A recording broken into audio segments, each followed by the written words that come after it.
और अब बात होगी दिवाली के बाद की सुबह की। तो दिवाली के बाद की सुबह की अगर बात करें तो दिल्ली में हवा जहरीली पाई गई है। AQI बिगड़कर बेहद खराब श्रेणी में पहुंच चुका है, खतरनाक श्रेणी में। दिल्ली में सुबह 6 बजे शहर के अलग अलग हिस्सों में AQI 300 से 400 के पार था। आंकड़े ये बता रहे हैं कि राष्ट्रीय राजधानी धुएं से ढक चुकी है। द्वारका, नोएडा, दिल्ली AQI बेहद खतरनाक स्थिति में है। इसके अलावा फरीदाबाद, ग्रेटर नोएडा, अलीपुर में इन जगहों की तुलना कम है। तो वहीं भोपाल में AQI 300 के पार पहुंच गया है। इंदौर में 200 के पार AQI दर्ज हुआ है। रायपुर में बहुत ज़्यादा असर नहीं हुआ है।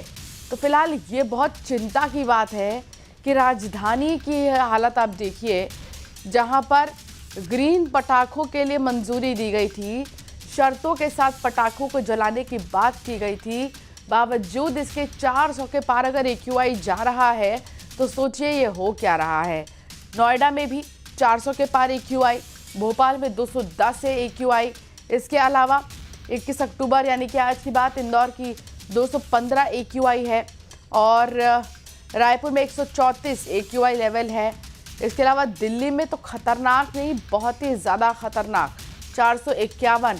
सांस लेना भी मुश्किल हो जाएगा, दिखाई कुछ नहीं देगा, विजिबिलिटी पर बहुत ज़्यादा असर पड़ेगा।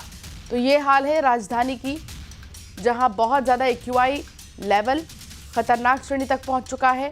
NCR में अगर आप ट्रैवल कर रहे हैं तो थोड़ा सावधान होना पड़ेगा, और आप अगर पब्लिक कन्वेंस का इस्तेमाल कर रहे हैं तो मास्क लगाना अनिवार्य होगा, वरना सांस लेने में बहुत ज़्यादा तकलीफ हो सकती है। तो फिलहाल हवा में जहर है और बहुत ज़्यादा सावधान होने की ज़रूरत है। दिल्ली NCR से अभी कोई राहत नहीं है, क्योंकि दिल्ली NCR की हवा बेहद खतरनाक श्रेणी में है। हमारे साथ संवाददाता अलग अलग जगहों से जुड़ गए हैं, उनसे जानकारी लेंगे।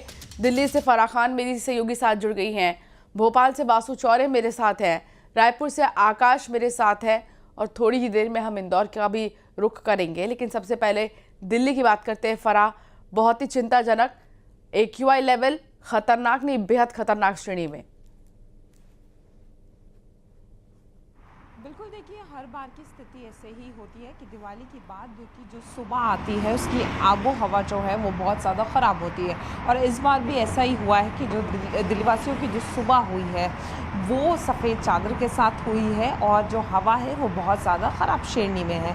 अगर AQI की बात करें तो 347 है, और वहीं अगर नोएडा की बात करें तो 324 है। मैं आपको दिखाना भी चाहूँगी कि सफ़ेद चादर जो है वो देखने को मिल रही है, और साफ तौर पर हर साल जो है हम इसी तरीके से जो है वो चिंता जाहिर कर रहे होते हैं, लेकिन इस साल जो है फिर भी AQI पहले से थोड़ा सा कम है, और उसकी वजह ये बताई जा रही है कि जो हवा है वो लगातार चल रही है, जिसकी वजह से थोड़ी सी राहत जो है वो देखने को मिल सकती है। लेकिन फिर भी जो हवा जो जिस श्रेणी में है वो बहुत ज़्यादा ख़राब श्रेणी में आती है, और ऐसे में लोगों को बहुत ज़्यादा दिक्कतें होती हैं। कल तो ये आलम था कि कई जगह AQI 400 के पार था, जिसके बाद जो है लोगों को सांस लेने में आंखों से जलन हो रही थी, और ऐसे में उन लोगों को ये भी एडवाइस किया गया था कि सुबह में मॉर्निंग वॉक के लिए ना निकलें, ऐसे में, क्योंकि बच्चों के लिए और बुज़ुर्गों के लिए जो है वो बहुत ज़्यादा मुश्किलें रहती हैं, क्योंकि PM 2.5 के छोटे छोटे कण जो हैं वो लोगों के लिए बहुत ज़्यादा घातक होते हैं। वहीं पर दिल्ली NCR में ग्रैप 2 भी लागू किया गया है, और उसके बाद ये स्थिति है। तो आप सोचिए कि दिवाली से पहले ही ये प्रिकॉशंस दिए गए थे, ग्रैप 1 लागू किया गया था, उसके बाद ग्रैप 2 लागू हुआ, और उसके बाद जो है ग्रीन क्रैकर्स की अनुमति दी गई थी। लेकिन जिस तरीके से जमकर आतिशबाजी हुई है और लोगों ने जो है वो कहीं ना कहीं धज्जियाँ भी उड़ाई हैं, क्योंकि देखने को मिला ट्रेडिशनल पटाखों को लोगों ने नहीं छोड़ा, और जिस तरीके से जो टाइम लिमिट थी उसके ऊपर भी लोग गए।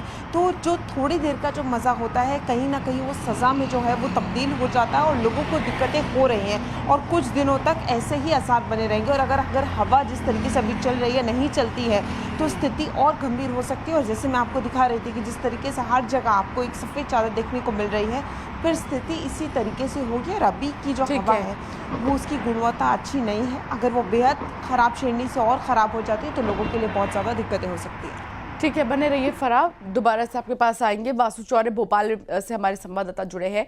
वासु, भोपाल की हवा क्या कह रही है? क्या भोपाल की हवा सुरक्षित है? देखिए बिल्कुल राजधानी भोपाल में भी जो एक्यूआई के आंकड़े आए हैं वो बहुत हैरान कर देने वाले आए हैं। भोपाल को बहुत ग्रीन और क्लीन सिटी के तौर पर देखा जाता है और अक्सर यहाँ पर इस तरीके की समस्याएं नहीं होती, लेकिन दीपावली के दूसरे ही दिन एक तो फटाके जले हैं, इसमें कोई दो राय नहीं, लेकिन तापमान में बहुत ज़्यादा गिरावट नहीं आई है, थोड़ी सी गिरावट आई है। लेकिन उसके बावजूद आप देखिए भोपाल में जो एक्यूआई का स्तर है वो 300 के पार पहुंच चुका है।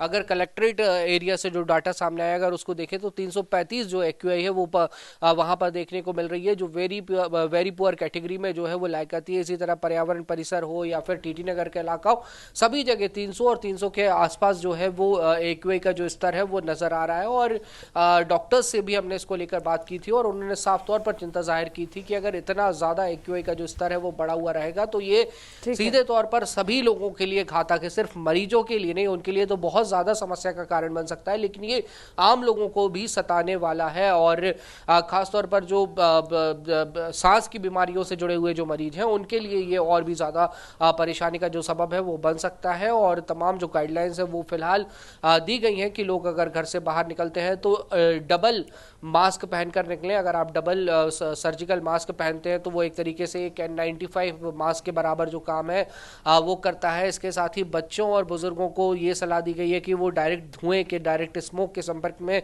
इस दौरान बिल्कुल ना आए, क्योंकि वैसे ही जो हवा है वो काफ़ी ज़्यादा भारी हो जाती है और उसमें PM 2.5 का जो स्तर है वो काफ़ी ज़्यादा बढ़ जाता है। तो भोपाल वासियों को भी अब खराब हवा से जूझना पड़ रहा है। बहरहाल देखना होगा कि नगर निगम इसको लेकर क्या कुछ कदम उठाता है, क्या फॉगिंग की जाती है, क्या दवाओं का छिड़काव किया जाता है। फिलहाल इस पर भोपाल में अभी कोई बात भी नहीं हो रही है, लेकिन अब मुझे लगता है कि अगर इसी तरीके से एक्यूआई आने वाले 3-4 दिनों तक रहता है तो फिर शासन प्रशासन को इससे बचने के लिए गंभीरता से कोई कदम उठाने पड़ेंगे। बिल्कुल, आप बने रहिए हमारे साथ। आकाश भी जुड़े हुए हैं रायपुर से। आकाश, रायपुर की हवा क्या सुरक्षित है या फिर वही हाल है जो राजधानी भोपाल और दिल्ली का है?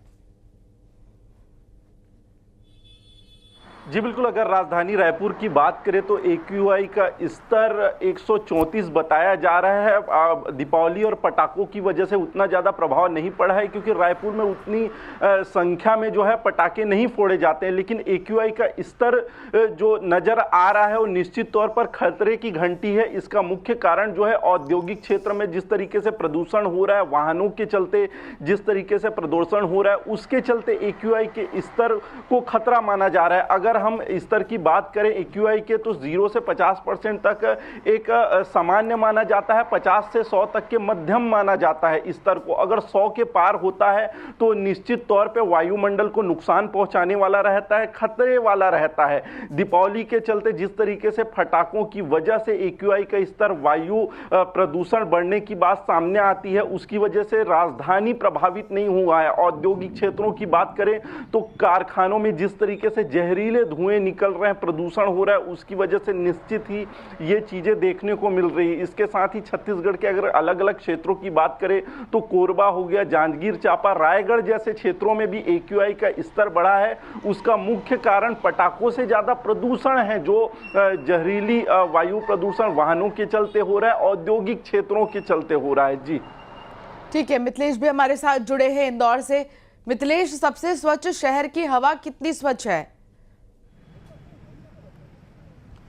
देखिए, अगर इंदौर की बात की जाए तो इंदौर की हवा पुअर कंडीशन में है, ख़राब कंडीशन में है, क्योंकि जो एक्यूआई लेवल है वो लगभग 200 के पार चला गया। हालांकि इंदौर में सिर्फ एयरपोर्ट रोड जो है वहाँ का जो एक्यूआई का जो डाटा है, जो रिकॉर्ड आया है वो 215 के आसपास का है। लेकिन अगर सिर्फ शहर की बात की जाए तो एक्यूआई का जो लेवल है वो 190 के आसपास में। लेकिन इस वक्त ये तस्वीर हम आपको दिखा रहे हैं, इंदौर के राजवाड़ा में मौजूद हैं और इंदौर के राजवाड़ा की ये तस्वीर आपको दिखा रहे हैं कि इस वक्त इंदौर के राजवाड़ा पे आपको एक गाड़ी से, नगर निगम की गाड़ी से पानी का छिड़काव करती हुई एक गाड़ी नजर आ रही है। नगर निगम की पानी का छिड़काव किया जा रहा है। एक्यूआई जो लेवल है उसे मेंटेन करने के लिए देश के सबसे स्वच्छ शहर में ये पानी का छिड़काव कराया जा रहा है। और ये जो छिड़काव है वो रात लगभग 2 बजे से ही शुरू हो चुका है। हालांकि सफाई की बात की जाए तो देश के सबसे स्वच्छ शहर में 2 बजे रात से ही सफाई चल रही है। इंदौर की सड़कें जो हैं वो पूरी तरीके से साफ नजर आ रही हैं, सड़कें चमचमा रही हैं। और दूसरी तरफ अगर ये तस्वीर आप देखेंगे तो इस वक्त पानी से